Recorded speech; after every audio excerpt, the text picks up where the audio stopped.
Lorsque vous travaillez avec votre logiciel Photoshop CS6, il est important de savoir comment organiser votre espace de travail correctement afin de rendre l'utilisation du logiciel bien plus agréable. Donc par défaut, j'ai ici un certain type d'affichage de mon espace de travail qui se présente de la façon suivante. J'ai en effet, sur la droite de mon écran, un volet qui va comporter différents panneaux. Je retrouve alors effectivement le panneau couleur avec le panneau nuancé à l'intérieur. Je peux cliquer dessus directement pour y accéder. Je retrouve le panneau réglage, calque, tracé et couche. Alors si maintenant je me rends par exemple dans le menu fenêtre qui se trouve tout en haut de mon écran, je vais retrouver ici toute une liste des différents espaces de travail disponibles qui sont présents dans ce logiciel. Donc pour cela, je me rends dans espace de travail et j'ai automatiquement ce petit menu qui s'affiche, qui va me permettre de retrouver les différents espaces de travail disponibles. Je retrouve alors les indispensables. Il s'agit de l'affichage de travail par défaut, présenté par Photoshop CS6, dans lequel je me trouve actuellement. J'ai en effet ici une petite coche qui m'indique que je me trouve sur cet espace de travail. Donc je peux à tout moment décider, par exemple, d'accéder à un autre espace de travail disponible.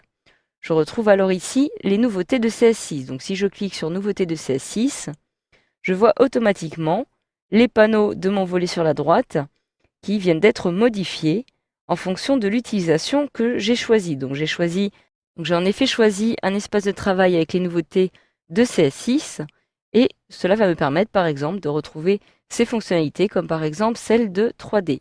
Si je clique sur 3D, j'accède automatiquement à tous les outils relatifs à la 3D. Donc cela va s'avérer très pratique puisque vous allez en effet pouvoir utiliser de cette façon les espaces de travail de votre choix en fonction des fonctionnalités que vous souhaitez utiliser. Donc je clique à nouveau sur 3D pour fermer ce panneau. Et si je retourne maintenant dans le menu Fenêtre, Espace de travail, je vais retrouver ici les autres espaces de travail disponibles.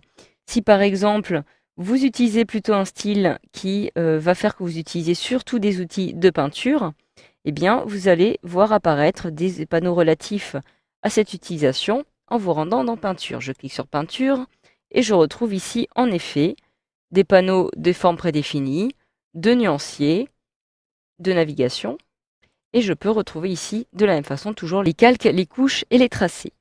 Donc je peux maintenant décider de modifier mon espace de travail en personnalisant ces panneaux. Donc par exemple, si pour mieux travailler directement sur mon document, je souhaite extraire tout simplement le panneau du nuancier dans ma zone de travail, il me suffit tout simplement de cliquer sur celui-ci. Donc je clique sur l'onglet, je maintiens enfoncé, je peux ainsi, en déplaçant ma souris vers l'extérieur, sortir ce petit panneau de mon volet de droite. Alors vous remarquez que je viens juste de sortir uniquement le panneau nuancier, le panneau navigation est lui conservé dans le volet de droite. Je peux maintenant, si je le souhaite, décider d'extraire les trois panneaux qui se trouvent ici en une seule fois. Je clique donc cette fois-ci à ce niveau-là, je clique, je maintiens enfoncé et je peux donc sortir de la même façon les trois panneaux qui se trouvent ici.